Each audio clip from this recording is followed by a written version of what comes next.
Om Namo Bhagavate Vasudevaya. Om Namo Bhagavate Vasudevaya. Om Namo Bhagavate Vasudevaya.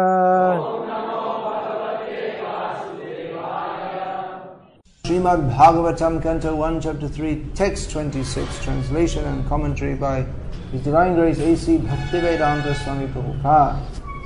Avatara hiya sankheya hare sattvad nidhe dvijaha yatha vidasena kulya sarasasyu sahasrashaha. O Brahmanas, the incarnations of the Lord are innumerable, like rivulets flowing from inexhaustible sources of water. O Brahmanas, the incarnations of the Lord are innumerable, like rivulets flowing from inexhaustible sources of water. Purport: the list of incarnations of the personality of Godhead given herein is not complete. It is only a partial view of all the incarnations. There are many others such as Sri Hayagriva, Hari, Hamsa, Krishnagarbha, Vibhu, Sudhama, Yogeshwar, Brihadbhanu, and others of the bygone ages. Sri Prahlad Maharaj said in his prayer, "My Lord, you manifest as many incarnations as there are species of life, namely the aquatics, the vegetables, the reptiles, the birds, the beasts, the men, the demigods, etc., just for the maintenance of the faithful and the annihilation of the unfaithful. You advent yourself in this way in accordance with the necessity of the different yugas. In the Kali Yuga you have incarnated garbed as a devotee. This incarnation of the Lord in the Kali Yuga is Lord Chaitanya Mahaprabhu. There are many other places, both in the Bhagavatam and in other scriptures, in which the incarnations of the Lord, as Sri Chaitanya Mahaprabhu, is explicitly mentioned. In the Brahma Samhita also it is said indirectly that although there are many incarnations of the Lord, such as Rama, Nrsimha, Varaha, Matsya, Kurma, and many others, the Lord Himself sometimes incarnates in person. Lord Krishna and Lord Sri Chaitanya Mahaprabhu are not therefore incarnations, but the original source of all other incarnations. This will be clearly explained in the next shloka. So the Lord is the inexhaustible source for innumerable incarnations which are not always mentioned. But such incarnations are distinguished by specific extraordinary feats which are impossible to be performed by any living being. That is the general test to identify an incarnation of the Lord directly and indirectly powered. Some incarnations mentioned above are almost plenary portions. For instance, the Kumaras are empowered with transcendental knowledge, Sri Narada is empowered with devotional service, Maharaj Prithu is an empowered incarnation with executive function. The Matsya incarnation is directly a plenary portion. So the innumerable incarnations of the Lord are manifest all over the universes constantly without cessation, as water flows constantly from waterfalls. The topic is the incarnations of the Lord, and particularly it's mentioned here that Avatara hi asankheya, that the incarnations are innumerable, asankhya, impossible to count. This does not, however, mean that anyone and everyone who is imagined to be an incarnation is an incarnation of the Lord. Actually, this word incarnation, avatar, is a better word.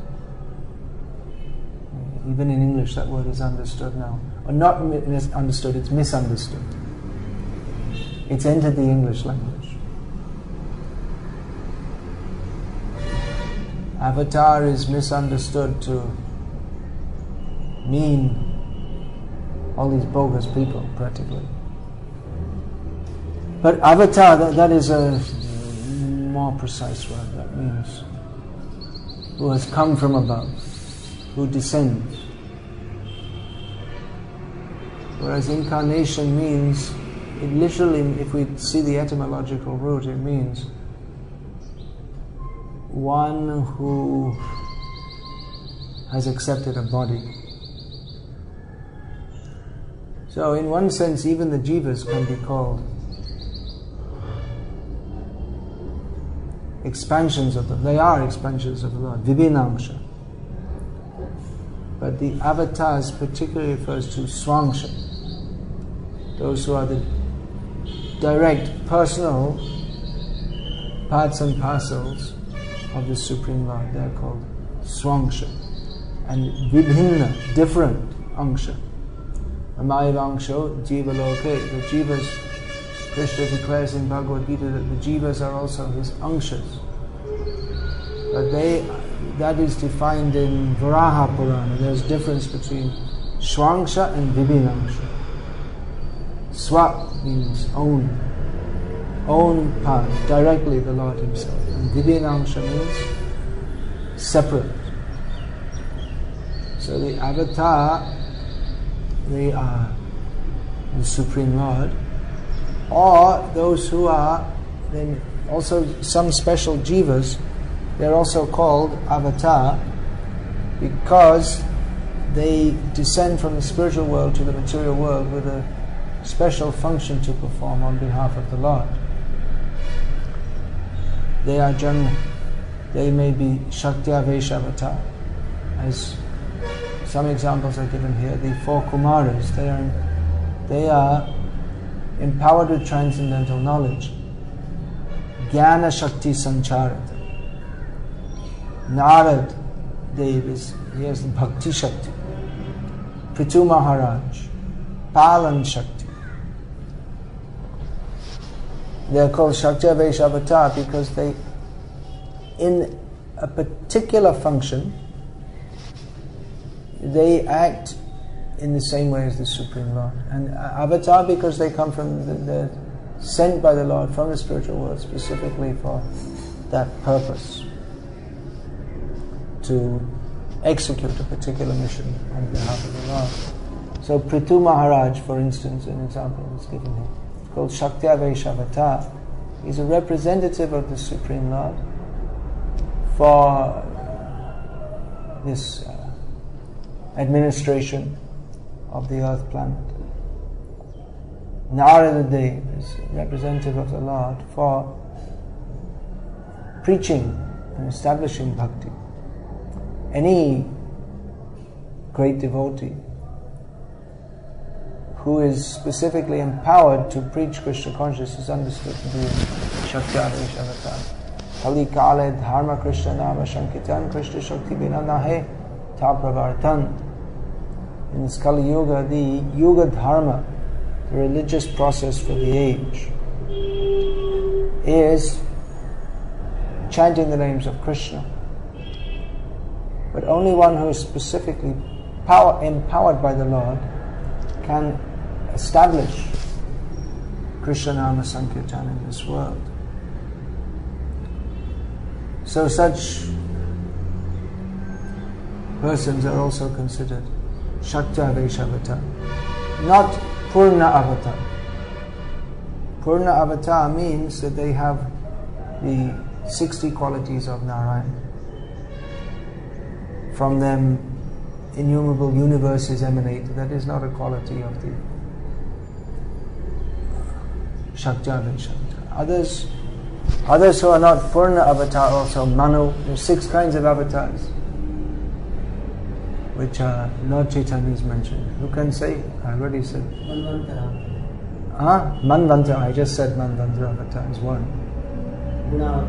Gunavatar. Yugavatar. Leelavatar. One Shaktya Vaishyavatar I already said, and one more is Mahavishnu, Purushavatar. So these are the 6 kinds of avatars. Among them, the Shaktya Vaishyavatar is generally a jiva who is Shakti-abhishta, who is empowered with a particular function, for a particular function. Then Manvandavatar is also generally not Vishnu directly. And among the Guna avatars, that Vishnu, he is Vishnu Tattva. Lord Shiva is in his own category. He's Shiva Tattva, somewhere in between Vishnu and the Jiva. Not an ordinary Jiva, but not Vishnu. And Brahma is generally Jiva Tattva. but he's also guna. So this knowledge of the different avatars, this requires to be preached in human society. Otherwise, what's going on, there are so many so-called incarnations of God. Because of lack of Bhagavad-tattva vijnana, as is the stated function of this Srimad Bhagavatam, to give Bhagavad-tattva vijnana, scientific knowledge of God, we can say. Actually, these words are not very easy to translate. You can't properly translate it in English. Bhagavad-tattva means the subject matter of God. What is the Bhagavata of Bhagavan? What is it that makes him God? He's called Bhagavan, but who can be called Bhagavan? They have to possess Bhagavata, or the qualities that are distinguished, the lakshanams, the characteristics that belong to God. If they don't have them, then they're not God. They're not Bhagavan. So this subject requires to be understood. All these words need to be defined clearly. Otherwise, if it's not defined clearly, then everything will remain unclear. And when unclear means no proper knowledge, means agyan. It means we're still in the conditioned state. That's why so many people may say we're worshipping Krishna.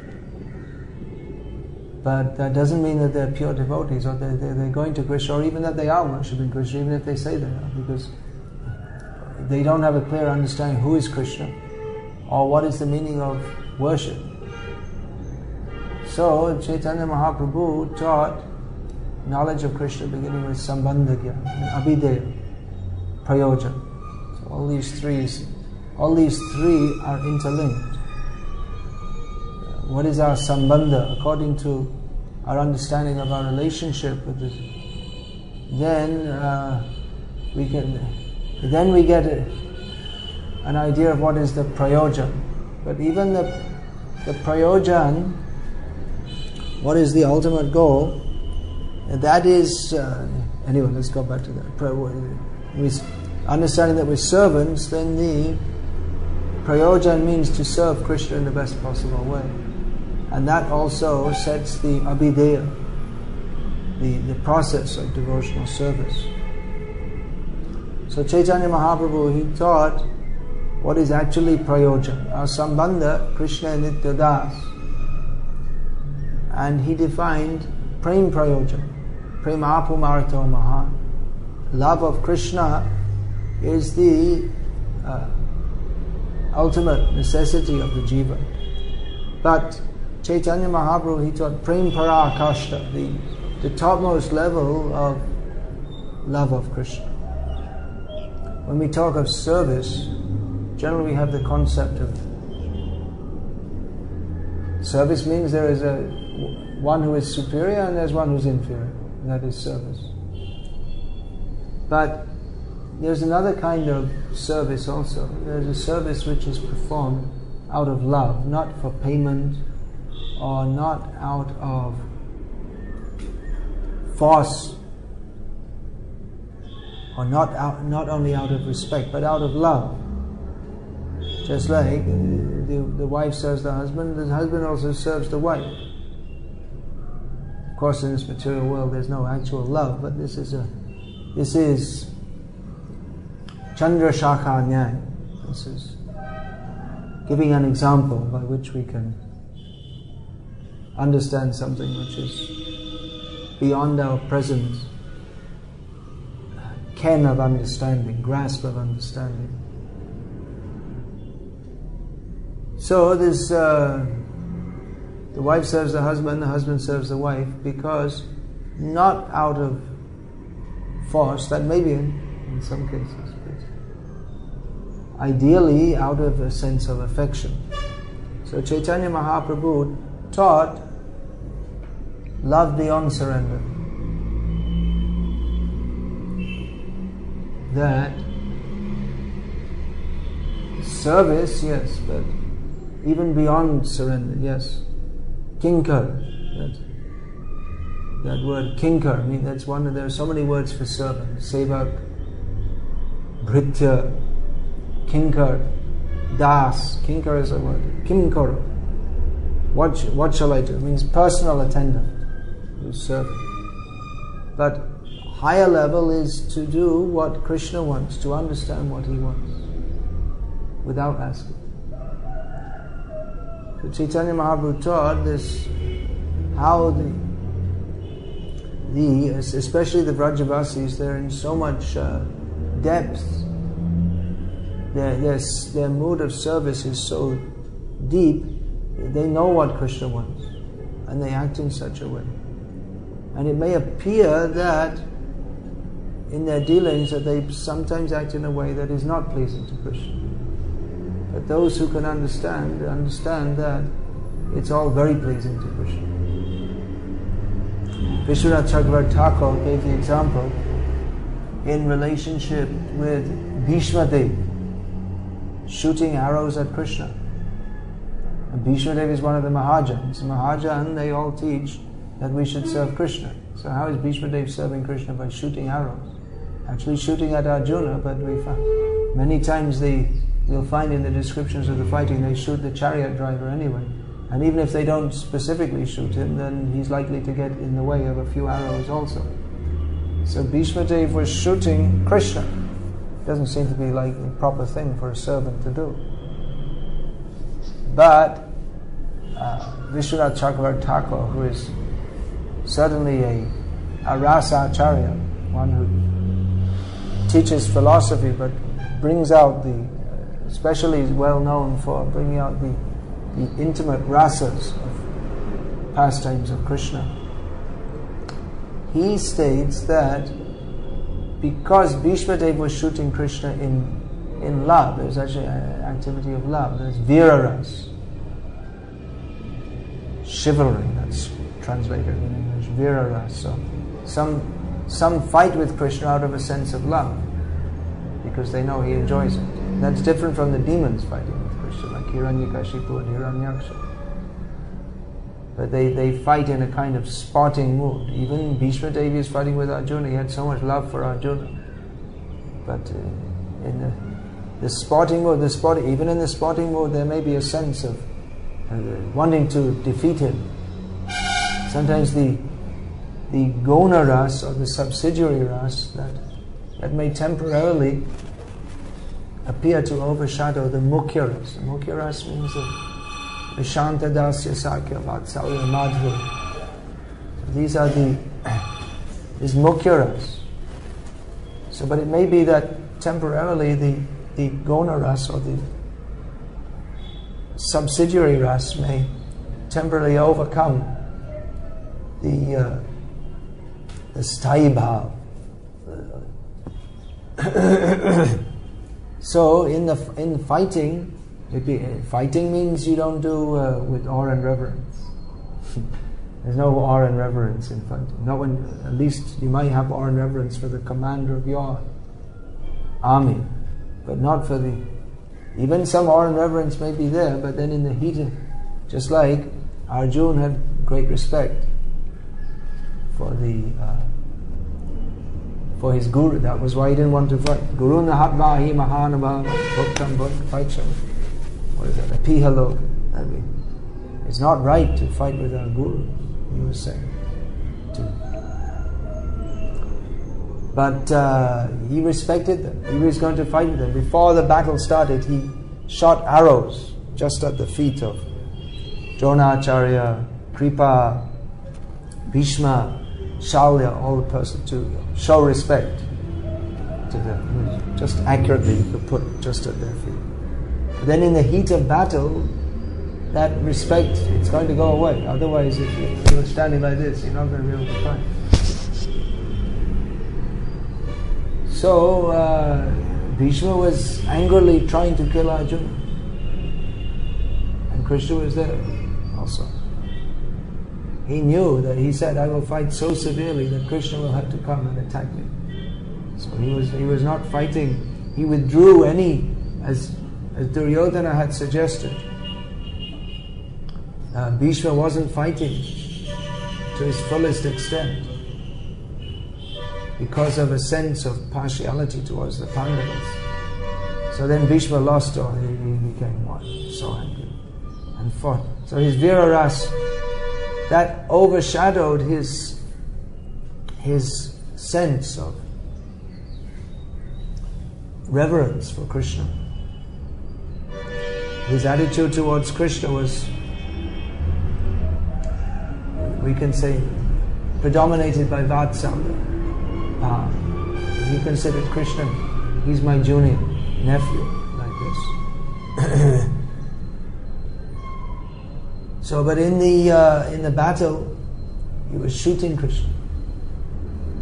So, Vishwanath Chakravarti Thakur explained that this is just like in love, the one in the act of sexual love. The one partner may bite another, which is painful, but it's taken as pleasing. So that was Vishwanath Chakravarti's. He explained like that. So Chaitanya Mahaprabhu revealed Braja Bhakti, which is very difficult to understand, especially at its higher levels. Therefore we find here Madhvacharya, he practically rejected, not rejected, but he didn't want to comment, because it was beyond the level that he taught. He taught, mostly the acharyas, they teach Dasyaras and Sakyaras half. And there are two divisions in Sakyaras. There's Gaurav, Sagorav, Sakyaras, with awe and reverence. And that means that friendly to the Lord, but never forgetting his superior position. Just like the friends of Krishna in Dwaraka. They're friendly like Uddhav. He almost comes up to the Vishramba Sakyaras. Arjuna, when he saw Krishna's universal form, then he became generally the Mayavadis, they like to promote this Vishvarup Darshan as the most important part of Bhagavad-gita. But Prabhupada explained that when Arjuna saw the Vishvarup, he became filled with awe and reverence, and he actually came down. His level of understanding of Krishna actually came down, because when he understood Krishna's greatness, his intimacy became reduced, and he started addressing him as, "Hey Krishna," no, he didn't, that was before he was addressing, "Hey Krishna, hey Yadava, hey Saketi, oh my friend." Sometimes I used to insult you and call you Yadav. You see, we are the Kurus, we are the Pandavas, and you're just a Yadav. So sometimes insulting as friends will insult. This is Vishramba Sakyaras. Vishramba Sakyaras means there's no feeling of awe and reverence, but sometimes in friendship you may fight with a friend, or you may playfully insult him like this. So Arjuna actually came down, Prabhupada explained. His appreciation of Krishna became filled with appreciation of his opulence, and then his intimacy with Krishna became reduced. So for real intimacy, then one should be able to, only one who is very intimate, he can, for instance, chastise the Lord. Who can chastise? Either one who is not friendly or one who is friendly. Either our well-wisher or our enemy or bad wisher, you could say. So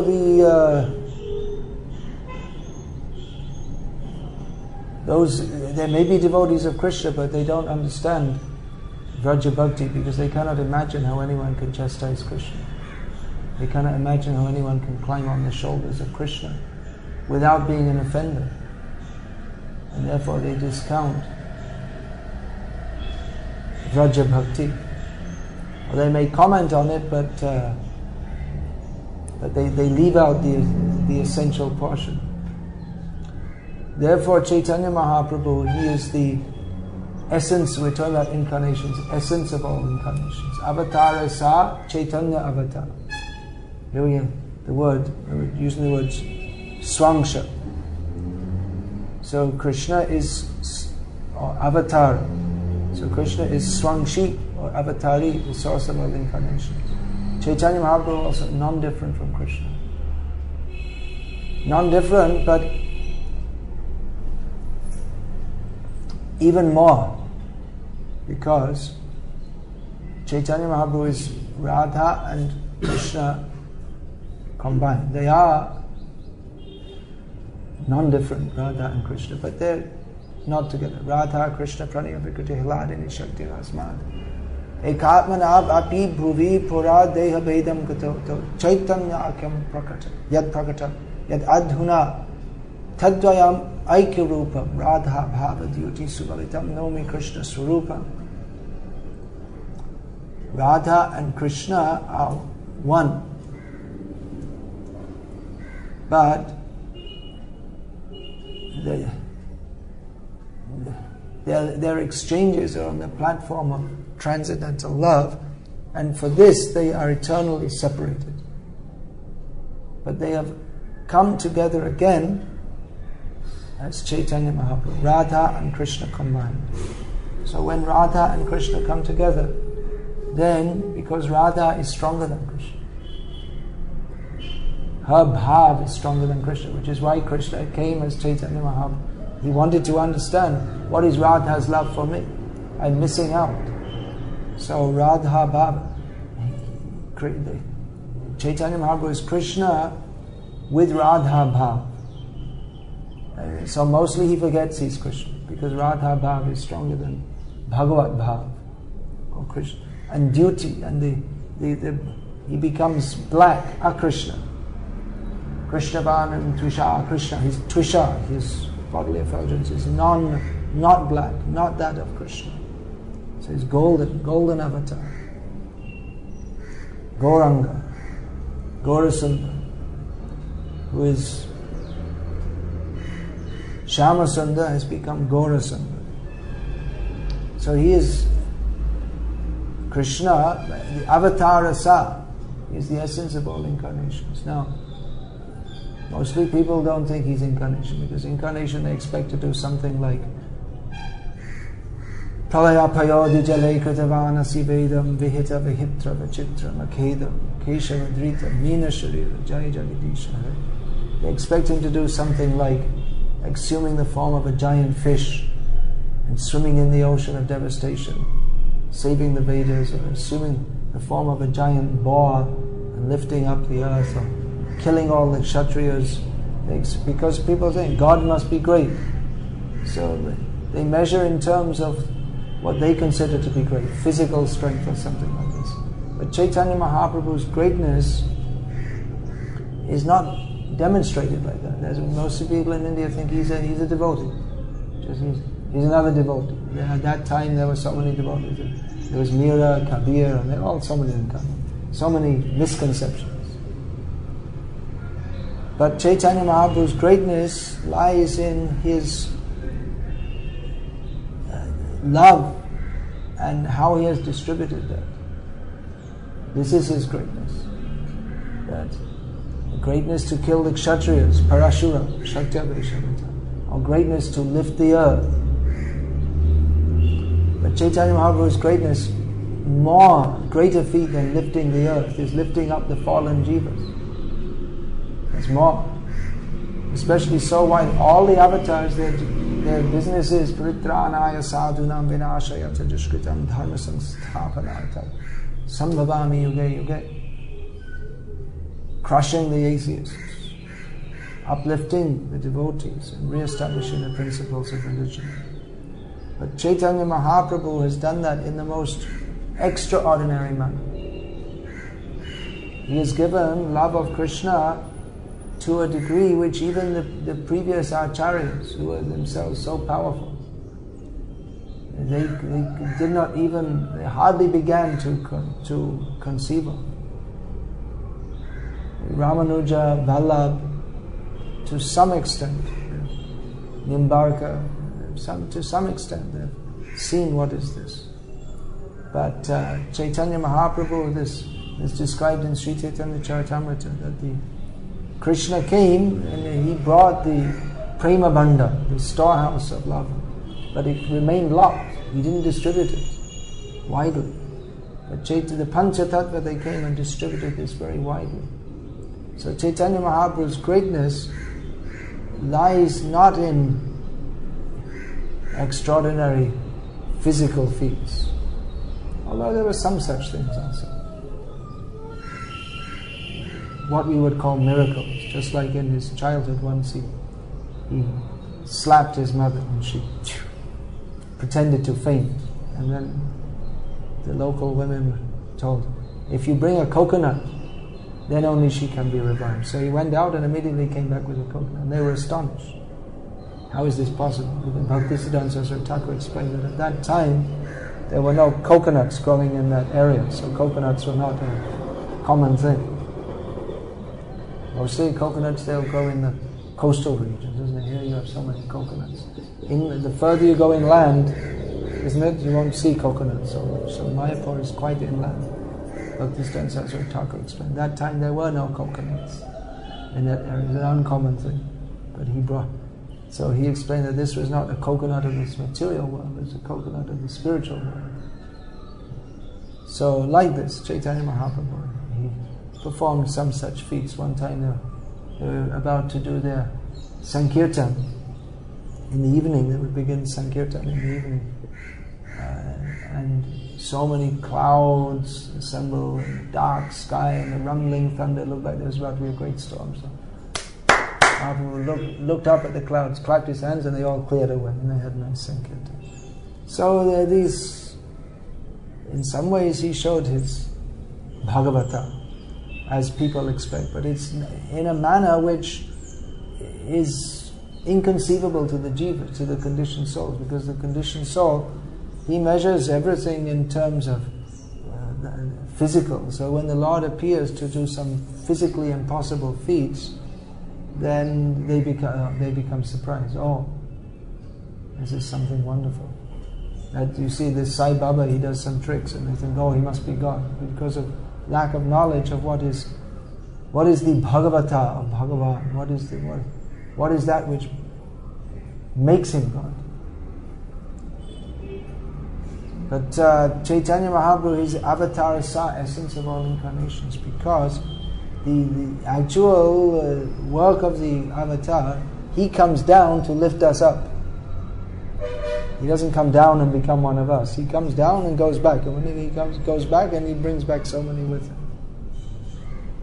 So Chaitanya Mahaprabhu, more than others, he came from a higher place, and he takes others back to a higher place, to Golok Vrindavan. Higher means higher in love of Krishna. So there's so much misunderstanding about what is the meaning of the word Bhagavan, Avatar. And people don't know about Chaitanya Mahaprabhu practically. Even if they know, they misunderstand. And here in Udupi, they have very deep misconceptions actually. So it's not a very easy job, but here in Udupi, our task should be to establish Avatara Sa Chaitanya Avatar. That will be the victory in Udupi. Establishing that what Chaitanya Mahaprabhu has come to bring, that Madhva, he was a servant of Chaitanya Mahaprabhu in that he laid the path, he helped prepare the path. Otherwise, even Ramanuja had come, he made such great contribution, which Madhva didn't, at least openly, respect. Rather, he considered Ramanuja to be almost as bad as Shankaracharya.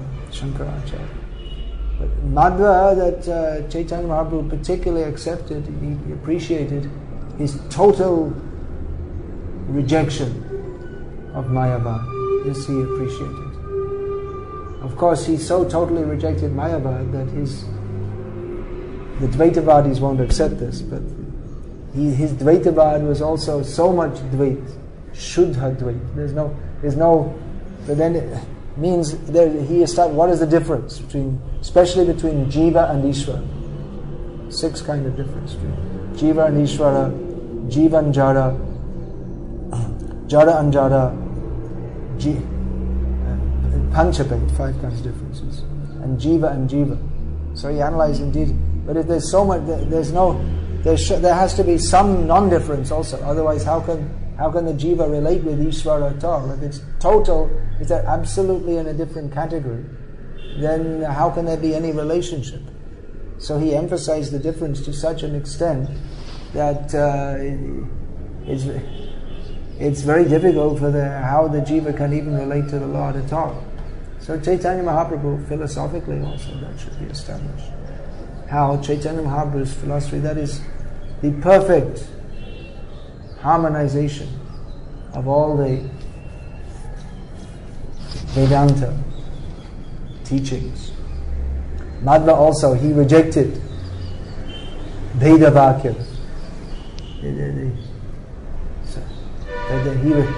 Shankaracharya, he rejected Abhedavakya.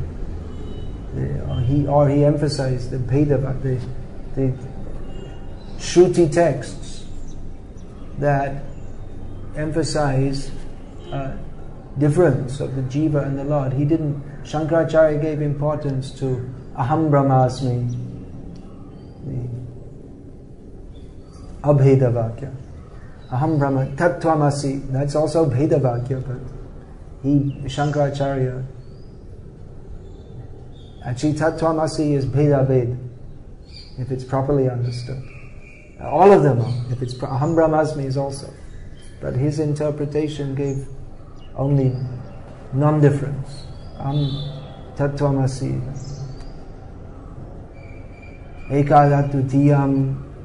Ekavadvitiyam, there's only one and no second. So he misunderstands that to mean that there's only one. And everything is all one. But actually it means that he, the Supreme Lord, is one and he has no equal. There's no one else on his stature.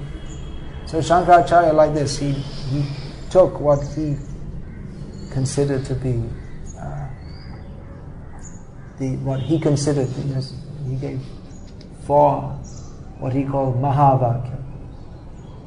He elevated them above others. Chaitanya Maharaj said, Omkar, that is the Mahavakya.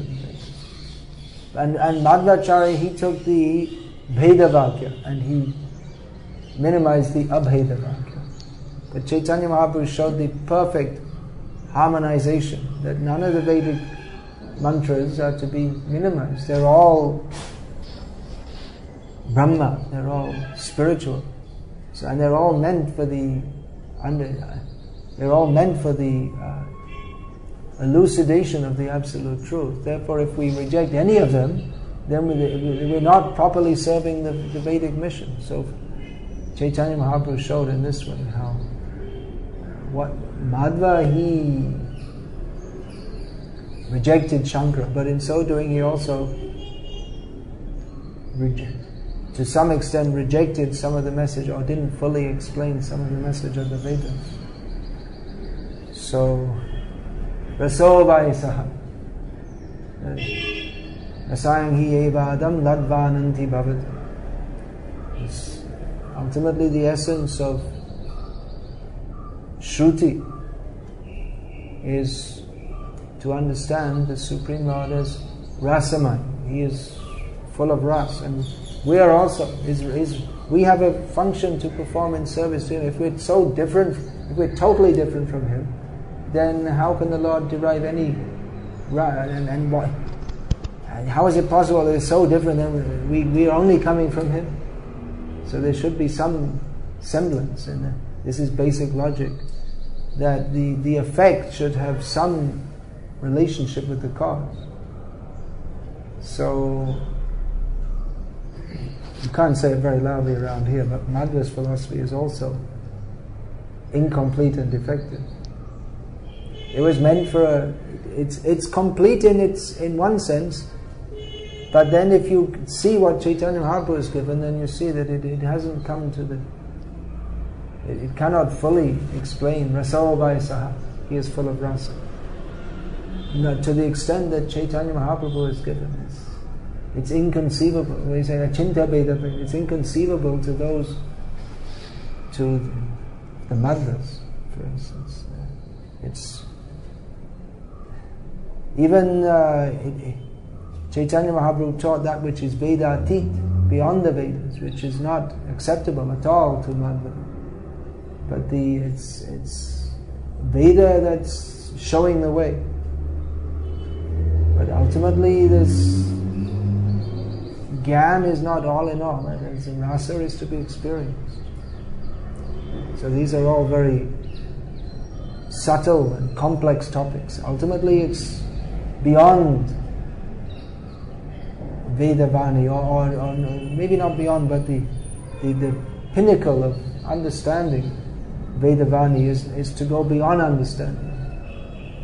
Simply understanding intellectually, as the Vedas themselves suggest, and come to the platform of experience of the Supreme Lord. So this Chaitanya Mahaprabhu gave that experience on the platform of prem, which is the service, but to a degree that even Hanuman, who is famous as the topmost servant of the Lord, but even Hanuman himself admits that my service is far outstripped.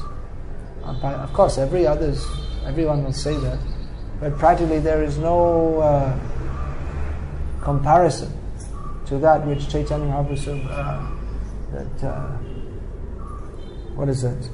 Arajo Bhagavan Vrajesha Tanyas Tadhama Vrindavanam Ramya Kachit Upasana Vrajavadhu Bhargena Yankavita. There is no comparison to the service of Krishna, which is done by the Gopikas of Vrindavan, of whom the center is Radha, as she proved by leaving the rasa dance, that she is more dear to Krishna and all the rest of the gopis put together. So practically it's not possible to understand Krishna without understanding Radha. But Radha is so dear and so close to Krishna, and that love of Radha for Krishna is so, on a level so inexplicable to the conditioned souls, that we don't even talk about Radha very much, because first we have to see, Krishna is supreme, get that understood, surrender to him, serve him. But ultimately the Bhagavatam, which doesn't even mention the name of Radharani, only indirectly, is only meant for understanding Radha Krishna. But others couldn't reach. Chaitanya Mahaprabhu showed that. So it actually requires a high level of spiritual advancement to understand how Chaitanya Mahaprabhu is the most. He is the essence of whatever all the other incarnations came to show the way towards. He established that. He fulfilled to a degree even more than Krishna. Yada yada hidar paritranaya sadhunam vinashayata dushritam dharma samsthavana sambhavami yuga yuga. So this Bhagavatam, we don't find Chaitanya Mahaprabhu directly. Indirectly he's mentioned. This Chanda Kalo Yadavavat. He's come in a covered form in Kali Yuga. So it's a very great topic. Many books could and should be written about this. I've written that small book about Chaitanya Mahaprabhu to give people some idea. But actually so much work is required. So many books should be written. Already Chaitanya Charitamrita, that is the Chaitanya Charitamrita, Krishnadas Kaviraj Goswami says, I'm just writing briefly. He said every moment that Chaitanya Mahaprabhu was here on this earth, millions of books could be written about it, but I'm just giving some small idea. And that is also not a small book. So many millions of books need to be written establishing Chaitanya Mahaprabhu. Who is Chaitanya Mahaprabhu? It shouldn't be taken in a sentimental way. Chaitanya Mahaprabhu is If we try to take it in a sentimental way, then we'll get mixed up with the jada rasa, or the materialistic so-called rasa. Chaitanya Mahaprabhu has to be understood. He's not, they mistake sentimental. He was crying and falling on the ground. Not sentiment, yes, but that bhav is radha bhava. So to understand that, one has to go through millions of lifetimes of philosophical understanding. Bahunam janmanamante jnanavang mahabhajate vasudeva sarvadisa mahavasudeva. One who's gone through millions of lifetimes of trying to understand the Vedic knowledge, they can maybe be blessed with the understanding by which they can begin to appreciate the greatness of Chaitanya Mahaprabhu. So it's not this Chaitanya Mahaprabhu's cult. It is not one dancing and chanting, yes, but it's not just for foolish people who don't understand Vedanta. It's for people. It's only for those who properly understand Vedanta. Without properly understanding Vedanta, no one can understand Chaitanya Mahaprabhu. So anyway, there's so much to be said about this, but that's all for now. This is for today. Hare Krishna. Is there any question about this? So the Bhagavad-gita we also find Prabhupada saying that Krishna's position when he's expelling, there's nobody greater than him. And also he says there's nobody lower than him. No one greater than Krishna? And no one is lower than Krishna. Everyone is lower than Krishna. I can show you the quote. Please show. No one is greater than Krishna, no one is lower than Krishna. That may be in Rasa Vichar, but in Tattva Vichar, everyone is lower than Krishna. Matapurataramnanyat kinchidasti dhananjaya. No one is... Well, Krishna says no one is superior to me. But then we have the term also in Upanishads, asamurdva. No one is equal to him, no one is greater than him. You're putting Harinam on your mouth. Please be careful.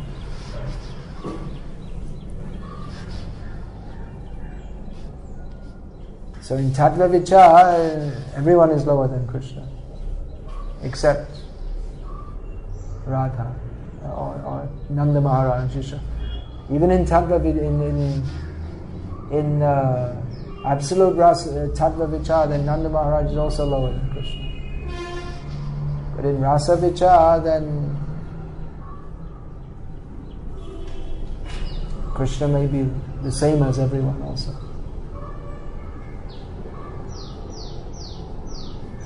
Tattva Vichar means philosophical consideration. There's some advantage to being born in India. You can understand this. At least we can. It doesn't have to be translated. Tattva Vichar. It's easier to say it it's more meaningful to say it in the original. And Rasa Vichar means consideration of rasa, which is again not very translatable into English anyway. Which is more important, Tattva Vichar or Rasa Vichar? Sorry? Which is more important, Rasa Vichar or Tattva Vichar? They're inseparable. If one has actual Tattva Gyan, then Rasa Gyan must be there. And Rasa Gyan cannot be. It cannot be without Tattva Gyan.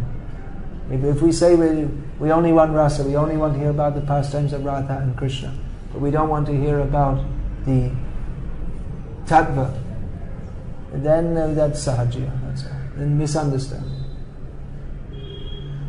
So we'll find Bhagavatam is Tattva Gyan and Rasa Gyan, both.